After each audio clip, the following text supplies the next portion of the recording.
A final push for votes in New Hampshire. We have a preview of tomorrow's first presidential primary. President Obama's budget priorities, where the money would go and how much. The Pope surprises pilgrims, part of a special opportunity to see the relics of two saints. And a review of Super Bowl ads from a Catholic point of view. Those stories and more on EWTN News Nightly for Monday, February 8th, 2016.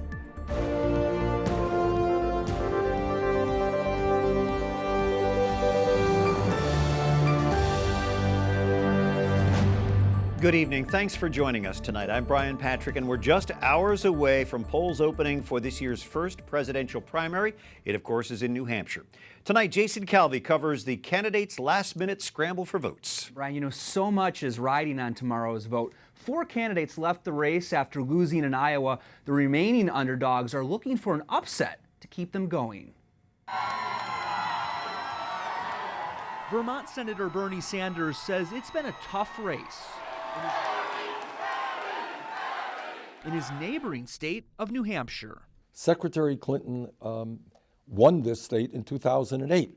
Her husband ran several campaigns in this state.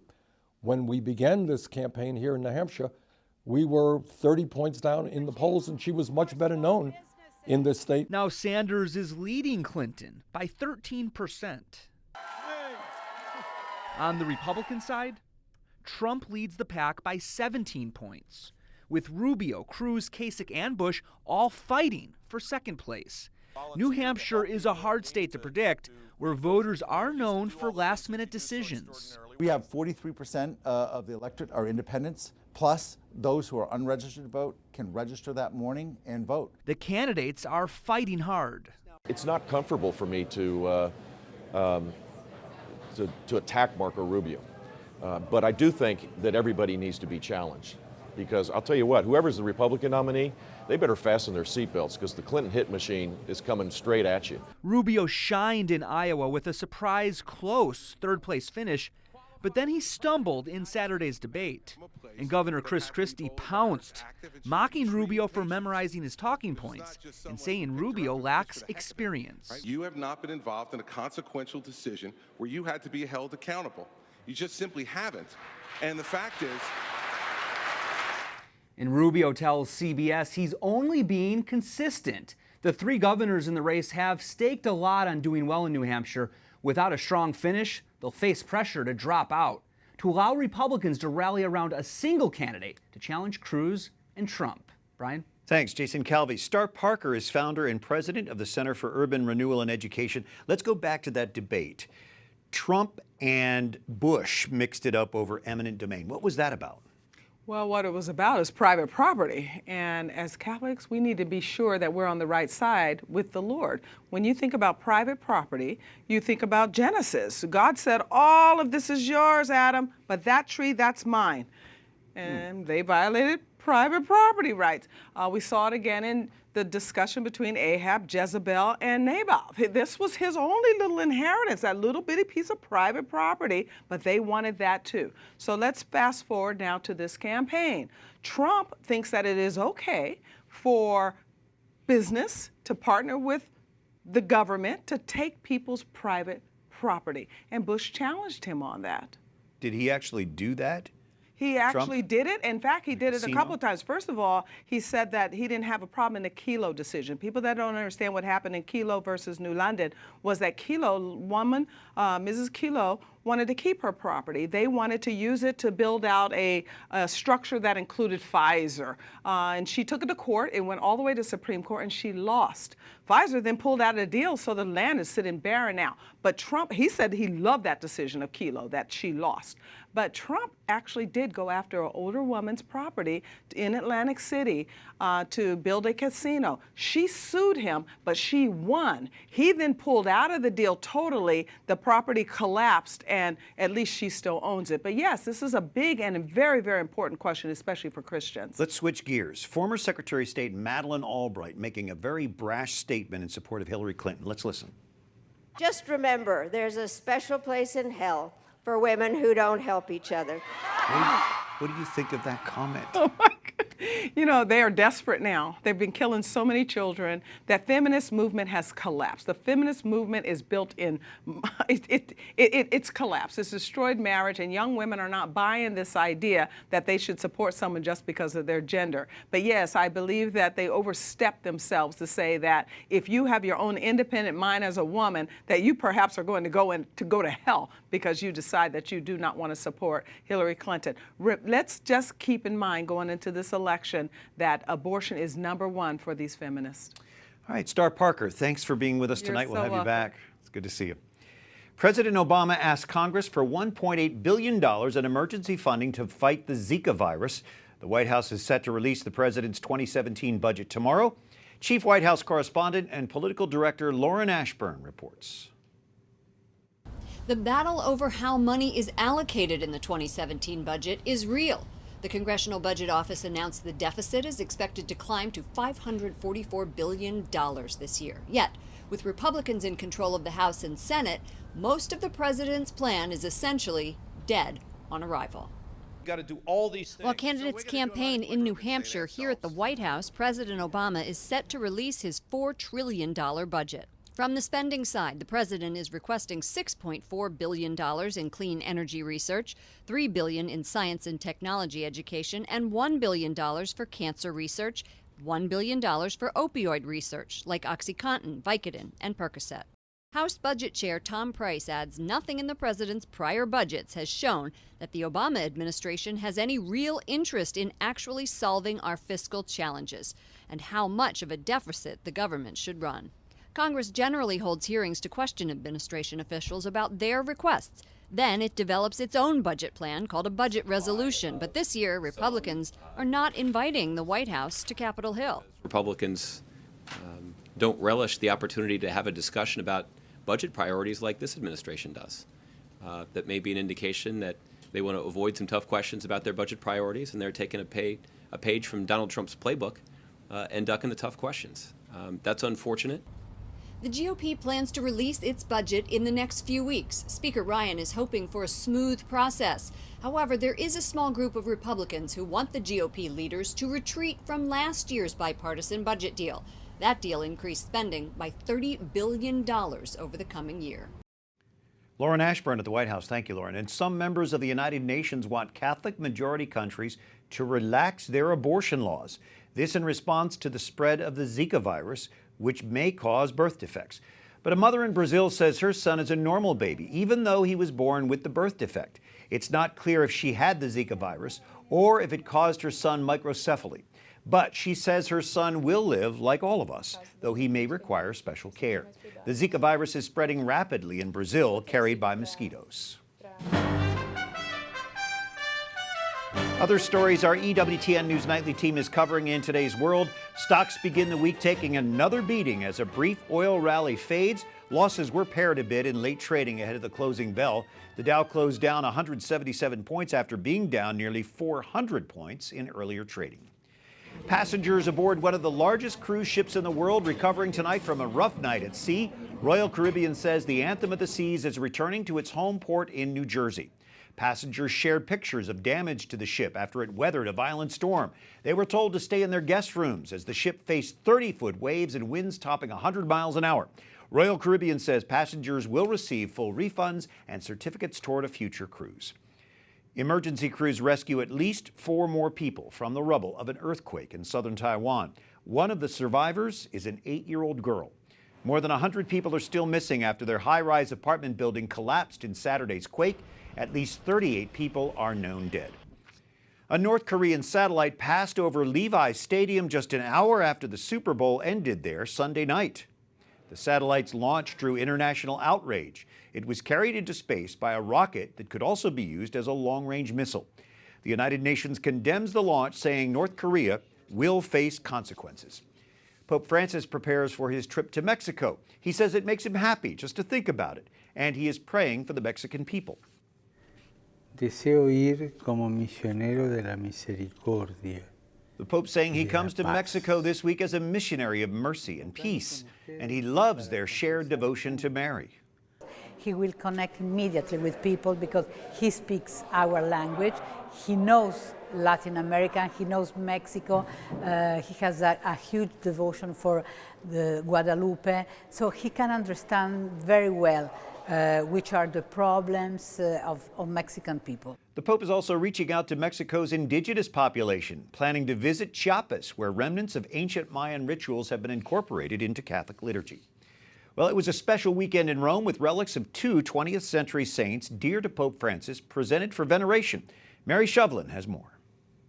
For the past week, Rome has played host to the mortal remains of St. Padre Pio and St. Leopold Mandich. Both are Capuchin friars, both known for the long hours they spent hearing confessions, and both famous as miracle workers. Julia Calandra Leinberg is here to thank Padre Pio for the miracle he worked for her little sister. The surgery that was performed right before her trip to Padre Pio was that her urinary bladder was removed at Children's Hospital of Philadelphia. And after Padre Pio blessed her, it was discovered that her bladder had begun to grow back. Like Julia, thousands have come to Rome for this historic event. On Saturday, Pope Francis addressed the Padre Pio prayer groups who came from all over the world to be here. He praised him as a master of confession, a man who dedicated himself to listening to the problems of others and alleviating their pain. L'apostolato dell'ascolto. Later that day, he made a surprise visit during normal opening hours to the delight of the ordinary faithful there at the time. The relics of Saints Pio and Leopold were brought to Rome to inspire pilgrims during this extraordinary Jubilee of Mercy. To live out of God's mercy, to accept God's mercy with us, to convert our own life, and then to put it into practice by our doing. The relics will remain in Rome until February 11th. Mary Shovlain, EWTN News Nightly. Coming up, a newly released undercover video, what it seems to reveal about some abortion supporters. And the redefinition of marriage divides leaders of the Episcopal Church, how they're dealing with that issue.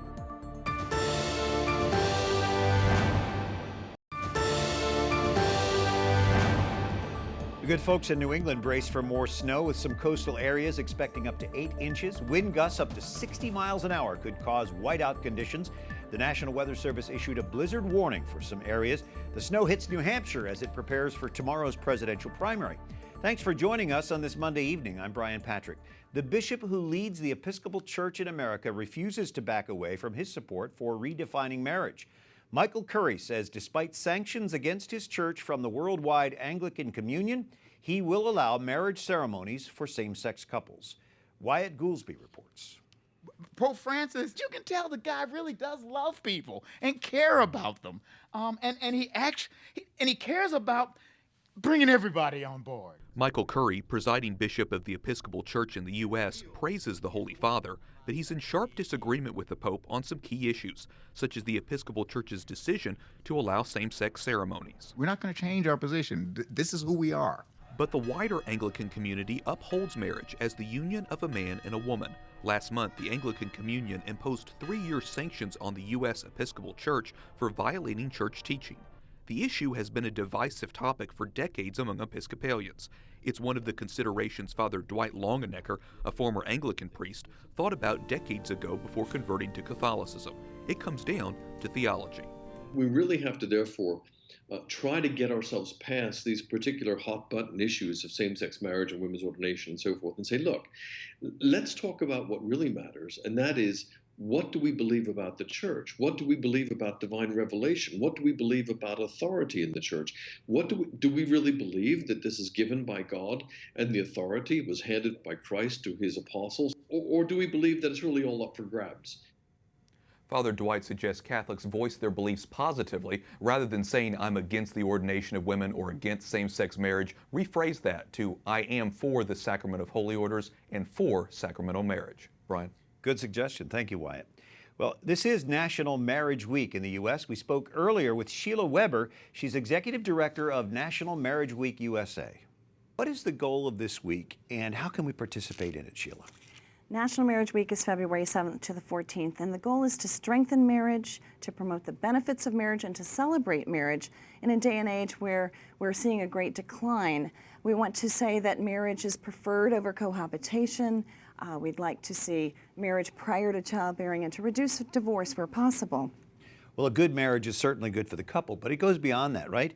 How about the goodness to children's lives and to society as a whole? Absolutely. Research is very clear that when children are raised with both their parents, they perform better in school, have less addiction, less trouble with the law, and less teen pregnancy. All the indicators are clear that this is the best environment for thriving children. But sadly, today we have the babies that are born to women under the age of 30, 50% are outside of marriage. Let that sink in. That's alarming. 50% of all babies born to women under age 30 are now outside of marriage, which means we're raising a new generation that will not have marriage modeled for them. And in some ways, we're handicapping them from a thriving childhood. Now, of course, many single mothers do a very successful job, but we just want to cast a larger picture for people being intentional about their circumstances. Marriage, though, can be very difficult. How can it be supported through a culture of healthy marriage? Yes, but also research is interesting that they've discovered that people who go through the bumpy times and work through their hard times, 5 years later, are very happy that they stayed together. Today, we have a consumer mindset where, it's kind of like, I don't like this product, I'm going to take it back to the store and get another one. Everything is at our pleasure, sort of. And now we're losing the covenant mindset of marriage, which is really age-old. It's a covenant. When you're in a covenant, you actually, if you say, well, I'm in this, then I really want to do everything I can to be happy. You persevere. And I have to learn and grow, and so does my spouse. And it makes it better, and it makes you a better person. And that is that healthier culture we referred to. How can we find out more information about Marriage Week? Well, it's at nationalmarriageweekusa.org because it's happening in 20 countries around the world. We put the USA. The USCCB, the Catholic bishops, have sent out a letter encouraging all parishes to participate vitally. We have lots of marriage classes posted on the only online national marriage calendar. In fact, if you or anyone you know is having a marriage class or conference, please put it's for free on this national calendar. We'd like to stir up that activity. It's not too late. You can actually use this week as a time to coordinate and make a plan for something in the future. Our online calendar shows marriage events all year long. All right, Sheila Weber, thanks for joining us. Great to be here. Up next, a Super Bowl ad designed to sell Doritos sparks debate over life issues. And the Super Bowl celebration many say went too far.